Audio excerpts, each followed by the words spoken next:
جب حضرت ابراہیم علیہ السلام نے اور ان کے بیٹے حضرت اسماعیل علیہ السلام نے خانہ کعبہ کی تعمیر کی، اس وقت انہوں نے اللہ تعالیٰ سے دعا کی، اور دعا کیا کی؟ ربنا وبعث فیہم رسولا منہم یتلو علیہم آیاتک ویعلمہم الکتاب والحکمۃ ویزکیہم۔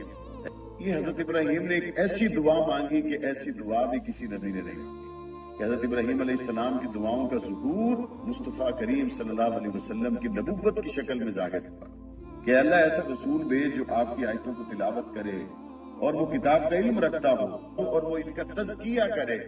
لیکن یہاں پہ صرف اتنا اشارہ دیتا، چلو چوتھے سپارے میں مزید اس پہ بات کریں گے۔ یہاں پہ حضرت ابراہیم کی دعا میں وَيُزَكِّيهِمْ کہ ایسا نبی بھیج جو آپ کی آیتوں کی تلاوت کرے، کتاب و حکمت کا علم اس کے پاس ہو اور وہ ان کا تزکیہ کرے۔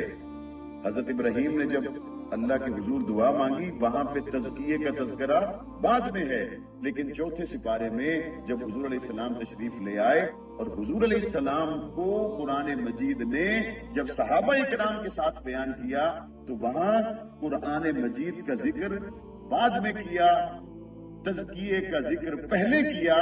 علامہ علی شیر حیدری رحمۃ اللہ علیہ یہاں یہ نقطہ بیان فرمایا کرتے تھے، اللہ نے وَيُزَكِّيهِمْ پہلے کہا، کتاب بعد میں کہا۔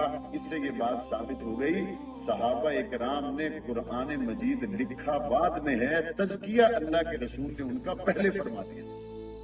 تو یہ جو کہتے ہیں کہ یہ قرآن لکھا ہے، ہو سکتا ہے تزکیہ نہ ہوا ہو، اچھا یہ قرآن تو پڑھا ہے، ہو سکتا ہے تزکیہ نہ ہوا ہو، نہیں۔ جب صحابہ اکرام کی بات ہے، چوتھے سپارے میں اپنے مقام پر وہ آیت آ جائے گی، وہاں پہ اللہ کے رسول صلی اللہ علیہ وسلم کو قرآن مجید نے جب ان کے صحابہ کے بارے میں بیان کیا تو وہاں تزکیے کا ذکر پہلے کیا، کتاب کا ذکر بعد میں کیا۔